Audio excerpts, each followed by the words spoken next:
Hello everyone. Welcome back to another episode of our entitled parents.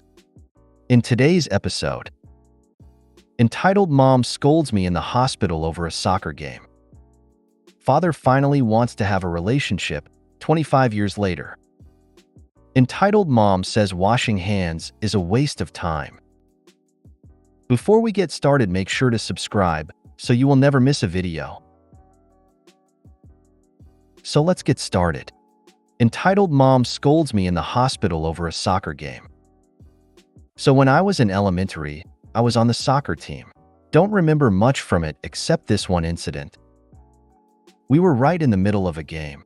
I was on defense, and this huge kid, who we'll call Harold, was the striker. The whistle blows, Harold comes racing over and kicks the ball, and I get smacked straight in my face. He must have had a metal foot because as soon as the ball hit me, I was out. I ended up getting a concussion and even had to get an X-ray to make sure I didn't have any fractures in my skull. Luckily, I was okay, but I still had to stay in the emergency room overnight. After a few hours in the ER, I was in the bed with some of my family coming to see me. Then, suddenly, in comes Harold and his mother. Harold looks guilty, but the mother looks pissed. Not sure if this is the actual conversation, but it went something like this. Harold, I'm so sorry, OP. Me, it's O. EM, I hope you're proud of yourself. You cost my son the game.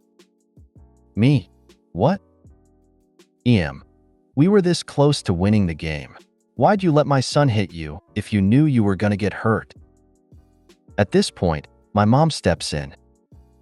Mom, excuse me, but he has a concussion and all you care about is your son losing the soccer game? EM, well, it was the last match of the qualifying rounds. Now my son's team has no chance of winning the championship. Mom, and that's his fault? Who's the one in the hospital bed? At this point, EM gives up and takes Harold out the door, and I never saw them again. My mom almost instantly cut me away from the soccer team, and thank God. I actually really hated playing soccer. I felt a little bad for Harold since he seemed like a good kid and his mom absolutely sucked. Wow. At first I thought that it would be your mom who got mad at you, but then I read more. What made her think that they could go and get mad at a young child with a concussion that because her son hit someone their team won't make it as far as before? I hate it when parents get too invested in their kids' elementary school sports. At that age, they are just for fun to see if you like it.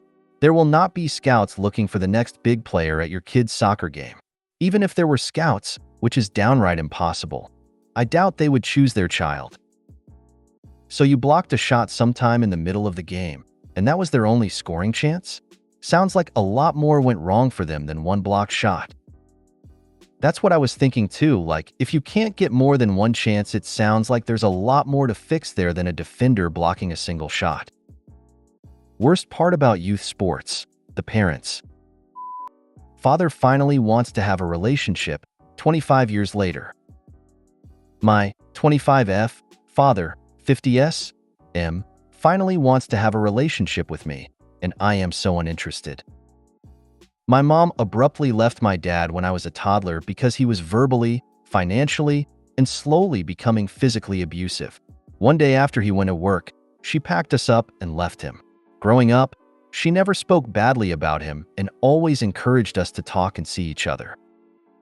My first memory of my father is from when I was 5. He picked me up and we drove to his friend's house to go fishing.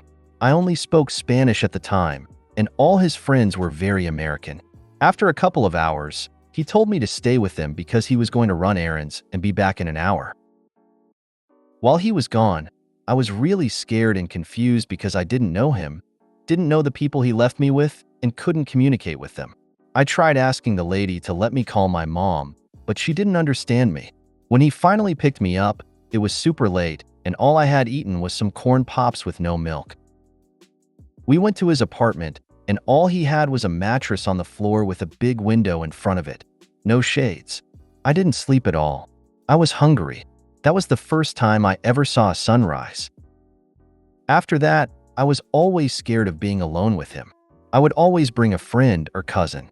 I'd only see him maybe once a year on my birthday, and honestly don't remember much if anything about those times. He was mostly absent from my life. When I was 11, we moved to the same city as my aunt, father's sister, who my mom is very close to. I started learning about all the crazy issues my dad's side of the family had. My father came and visited me and his sister, and even thought of moving there too. But first, he tried talking to my mom, and I guess gauging to see if she was still interested in him. She wasn't. I didn't know this ATM. This was when things became bad. My dad started causing problems with my aunt and his mother for being in contact with my mom. He started hating my mom a lot, and it affected our relationship even more. He told my grandmother that she was not allowed to be around us. One day I went to the mall with my mom, grandmother, aunt, and my cousins, and we had a great time. At the end, my grandma gave me $1,000 cash and a letter. The letter said she could no longer be my grandma and she couldn't be in my life. I was 12. My heart was broken because I loved her. My aunt took my mom's side and stopped talking to my dad and grandma. He was absent after that. When I was 15, I was going through a rebellious phase with my mom. I grew up a lonely, only child latchkey kid, and I was extremely confused about all the issues with my dad. I wanted to learn for myself why my dad hated my mom. At this time, I didn't know my dad had been abusive. I begged him to let me visit him and meet my little brothers, although I was scared. He took me on vacation to Canada with his wife, kids, and my grandmother. It was awkward but mostly okay, until he decided to speak ill of my entire mom's side of the family. He blamed my mom for his problems and called her AB*TCH. He just said horrible things. I realized he was a monster.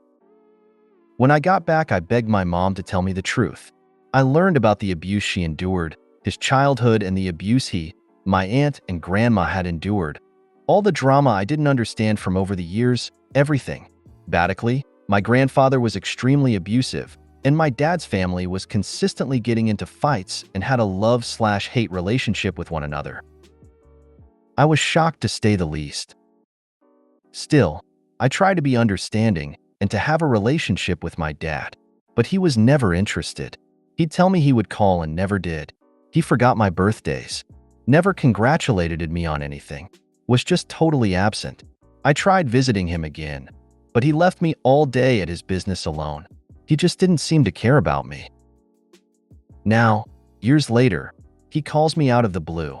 He tells me, without apologizing, that the reason he's been absent from my life is because he has depression, that he finally has his medication in order, and to please understand that he couldn't even bear to look at me my whole life, that I remind him of my mom and the day she left him, that I remind him of his failures. He calls and texts me often now, but still to this day he doesn't ask about me. He doesn't know anything about me at all. Nothing. He talks about himself, his business, his vacations, his kids. I answer because I feel bad for him, but it hurts so much and it's hard for me to even think of him. It hurts that when he sees me, he sees his failures. He doesn't see me. I don't think he ever will, and how to get over that. Here's the thing, mental health issues are reasons, not excuses. It's great that he found the reason he acted that way and discovered a treatment, but that doesn't excuse the way he treated you. He still needs to apologize, take accountability, understand that you do not need to forgive him for the harm he caused you unless you want to and/or are ready to. He still needs to put in the work to repair your relationship because he is the one who caused you harm. This is doubly important because he was the adult in the relationship and you were the child.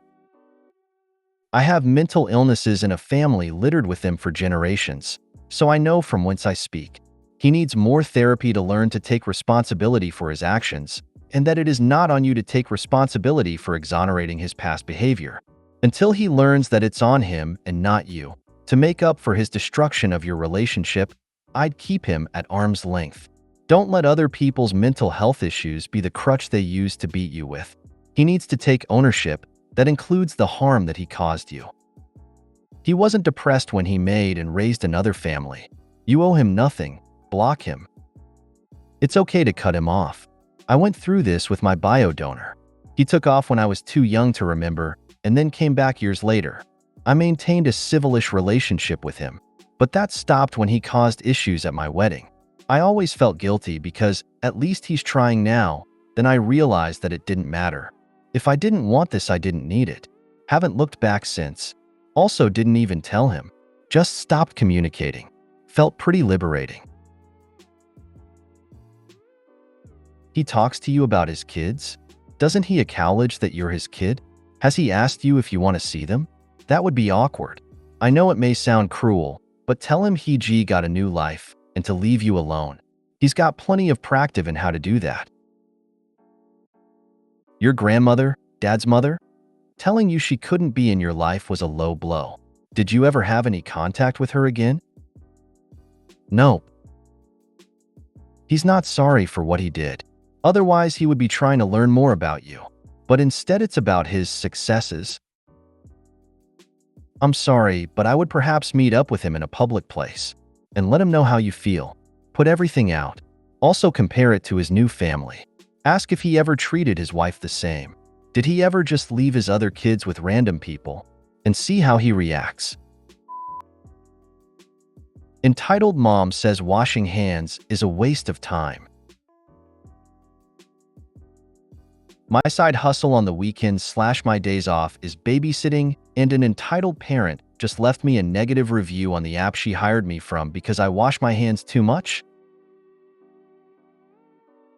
Apparently, it's weird and a waste of time that I asked to wash my hands when I arrived, after changing her 4-month-old's diapers and before preparing his bottle. She's probably just trying to scam the app out of what she paid for me to watch her son, but if not, then I feel bad for that kid.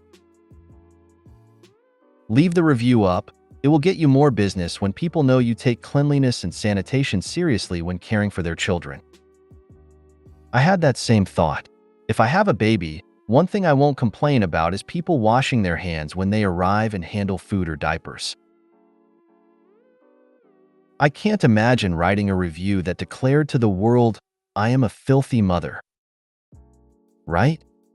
What an awkward way to out oneself as disgusting and unhygienic. Please tell me that you are at least able to respond to the review. The app doesn't let you respond like a comment thread, but I did reach out to support, and they're looking at the review to take it down, which I'm sure they'll do given my track record and how outlandish the claim is. That insane review is actually like giving you an award for excellent hygiene in childcare. If you made it to the end of the video, thanks for watching. Don't forget to like, subscribe, and share, and we will see you in the next video.